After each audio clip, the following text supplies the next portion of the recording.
Active Threat Incidents and State Roles by Hugh W. McCorkle. An active threat incident, or ATI, occurs when an individual is actively engaged in killing or attempting to kill others, usually within a populous and confined area. The attackers typically strike without warning, and oftentimes their victims are selected at random. ATIs in the United States between the years of 2000 and 2017.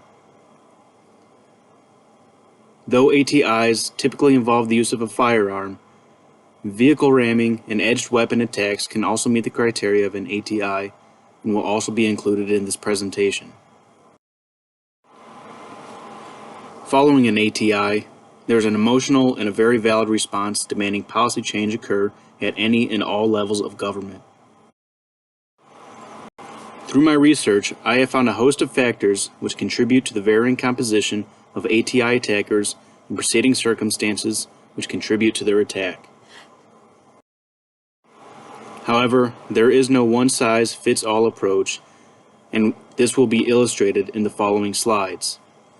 A total of 262 ATIs, which occurred between the years of 2000 and 2017 within the United States, were examined in great detail for this study, and sources include FBI documents available to the public, and upwards of 120 open-source news articles and other documents.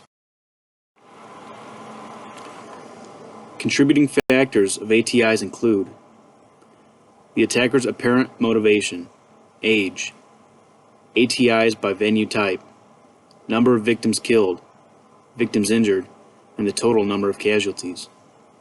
Other considerations include the methods of how ATIs concluded and weapons used. As the data in the next two slides will illustrate, attackers do not fall into any particular category, nor do they have one single overarching motive. As you can see in this pie chart, data has been captured to describe the attackers as fitting into one of these categories. However, when the unclear category is removed, the data is made slightly clearer. As you can see here, those who can be described as a mental case carried out 32% of ATIs between 2000 and 2017, followed by 27% involving a workplace issue of some sort. 15% of attackers are described as being ideologically inspired or carrying out their attack based on principles which causes the attacker to feel as though that he is acting righteously. 9% of ATIs were preceded by an ended relationship such as a divorce or breakup. 8% were preceded by a dispute or argument. 4% involved revenge as a motive. And 3% of ATIs, bullying, contributed toward the attacker's motive. And in 2% of ATIs, the attacker had intended to ambush first responders. As a note, in some cases, it seems evident that the attacker had intended to cause harm to one individual, and bystanders became involved as other victims. Of the 262 ATIs which occurred between 2000 and 2017, the attackers' ages ranged from below 13 to above 60 at the time of their attack. Therefore, each person was categorized in the following categories. Rather than look at specific ages, attackers were placed into age categories. For purposes of this presentation, children are considered to be age 13 and below. High school students are between the ages of 14 and 17. College-aged adults are between ages 18 and 22. Young adults are between the ages 23 and 30, and there are the spans of the 30s, 40s, and 50s. Senior citizens are considered to be age 60 and above. Though the figures in the following slide do not necessarily represent the most devastating environments where ATIs had occurred, what is illustrated are venue types and the corresponding number of ATIs which took place at each. As illustrated here, the venues which have hosted the most ATIs include retail settings, with a total of 47. Open space areas, such as highways, roads, parks, common areas, and public settings, account for 40 ATIs. Kindergarten through 12th grade schools account for 37 ATIs, and commercial settings also account for 37 ATIs. The following slides represent a collection of relevant information which can be of interest to policymakers in deciding how to best address the rising trend of ATIs occurring. Shown here is a line chart illustrating the rise in ATIs occurring between 2000 and 2017.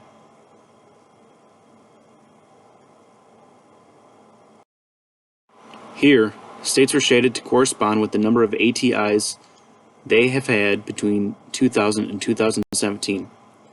California had the most, followed by Florida, and then Texas.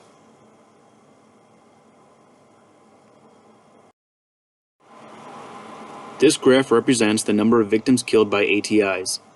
In just over 60 incidents, there have been 0 fatalities, and there have been 3 incidents with 31 or more fatalities.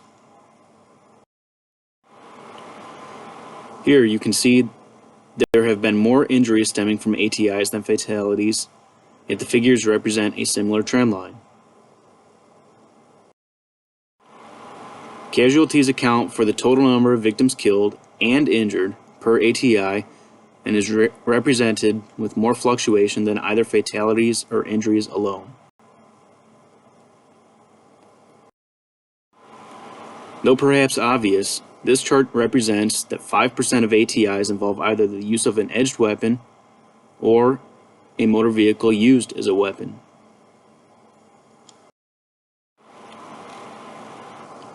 Consequences.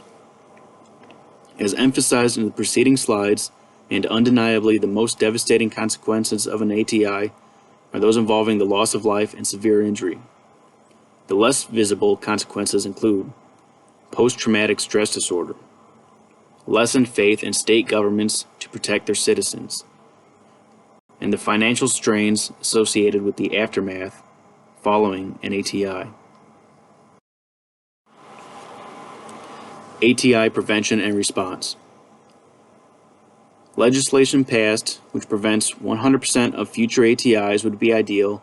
However, recent trends suggest that this will not be the case in the foreseeable future. As a result, legislation must be conscious of responding to ATIs as much so as it is in attempting to prevent future occurrences. ATI prevention. Red flag laws. Having been signed into law by several states already, red flag laws are gaining bipartisan support across the country. In short, red flag laws vary slightly from state to state, but the connecting thread states that individuals who pose a threat to themselves or others will not be permitted to possess firearms. Family members, law enforcement officers, and medical professionals can petition a judge to restrict that person's access to firearms.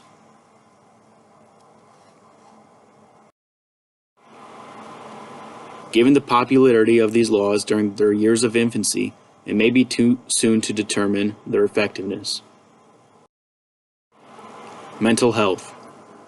As individuals who can be referred to as mental cases represent the single largest category of attackers, it cannot be ignored that states must work to overhaul mental health programs. Though mental health comprises a topic in and of itself, I would be amiss to not at least bring this to light during this presentation.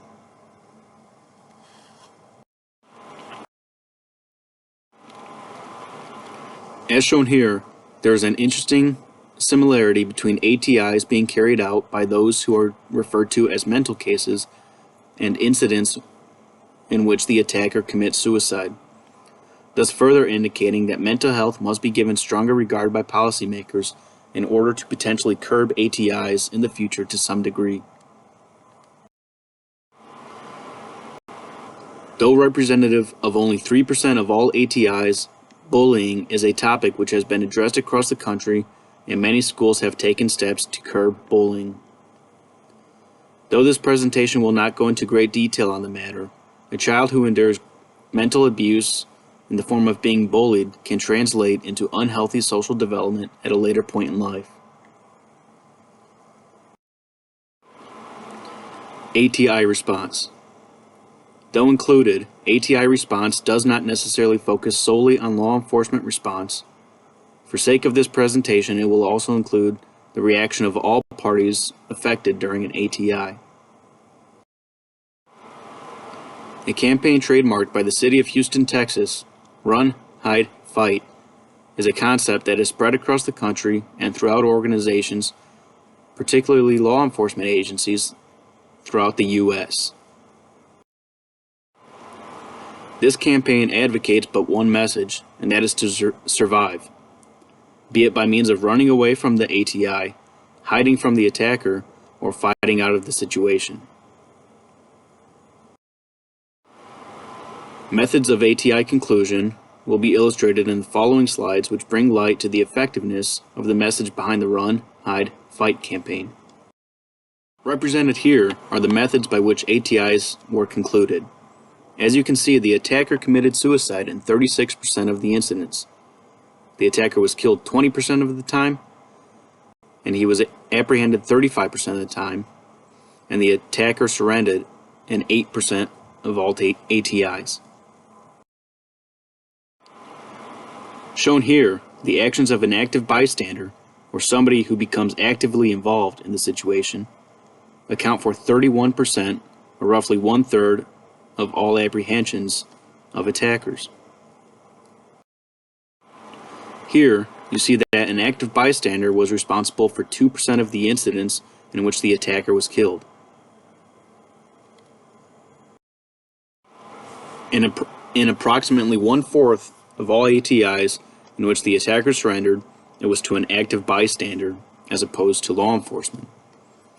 As this and the preceding two slides illustrate, there is merit behind the Run, Hide, Fight campaign, and it would be wise of state policymakers to distribute this message as far and as wide as possible to perhaps increase these figures for future ATIs. Conclusion. Active threat incidents have grown to become far too common in the United States. This is a growing trend and requires action by policymakers at all levels of government. I hope that this presentation has emphasized that states must take action given that they have the presiding authority over mental health programs and public K-12 education systems. Further, law enforcement agencies operate at the discretion of state governments and should not only be prepared and equipped to respond to ATIs, but also to advise and educate the public in ATI prevention and preparedness. Thank you.